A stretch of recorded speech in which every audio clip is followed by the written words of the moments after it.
Ngayon mga kapatid, ang ating po namang Mojo Jumpo live sa India. True FM Live Report.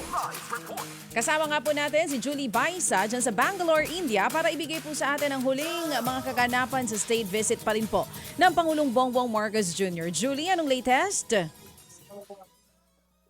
Namaste, Manong Ted, DJ Chacha. Huling araw na nga ng 5 araw na pagbisita ni Pangulong Bongbong Marcos dito sa India. Mamaya haharap ang Pangulo sa atin sa media para iulat yung mga investment o naging investment pledges sa mga naging pagpupulong niya dito. Kahapon, humarap din ang Pangulo sa Philippine-India Business Forum dito sa Bengaluru. 18 agreements ang nilagdaan ng Pilipinas at ng mga kumpanya dito sa India. Kaugnayan sa renewable energy, IT, healthcare, infrastructure at manufacturing. Sa talumpati ng Pangulo, binigyan diin niya yung lumalagong ekonomiya ng Pilipinas, maging yung mga patakarang ipinatutupad ng kanyang administrasyon para mas madali para sa mga negosyante yung pamumuhunan at pagpuproseso ng dokumento para sa negosyo sa bansa. Sabi ng Pangulo, target niyang gawing trusted, connected at competitive country ang Pilipinas sa buong Indo-Pacific region.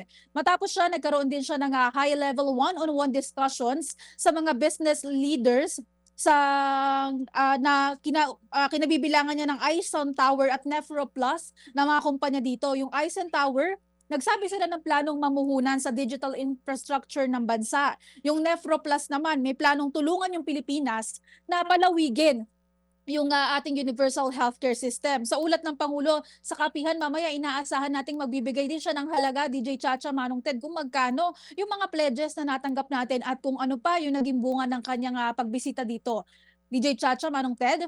Okay, saan ang take-off ni Presidente from India pabalik ng Pilipinas? Anong city?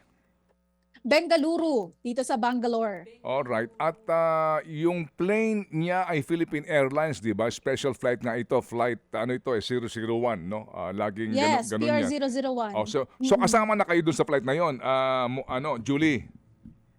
Yes, Manong Ted.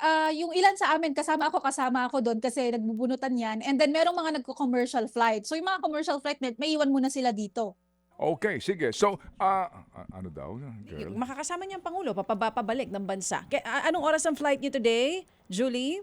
Ang flight namin ay 10:55 dito, local time. Kasi yung aming scheduled kapihan with BBM, 9:00. So medyo dikit na dikit sa oras. After na kapihan, after nating makapagtanong, pupunta na tayo sa airport para makalipad.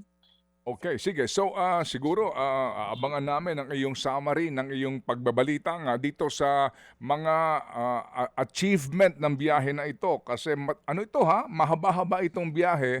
So kaya nga po ganun ang report nga nitong si Julie sa dami po ng mga nakausap at yung mga pledges magkabilang panig yan, pagtutulungan kasi hindi maitatanggi, Julie, na kaya din ginagawa ng Presidente yan. Kasi we lost practically yung China, di ba, na ating pong kausap sa ilang pong mga economic factors, no, including defense, di ba? Kaya pinag-uusapan din diyan yung paghingi natin ng tulong para sa ilang mga armas ba na manggagaling mismo sa India, Julie?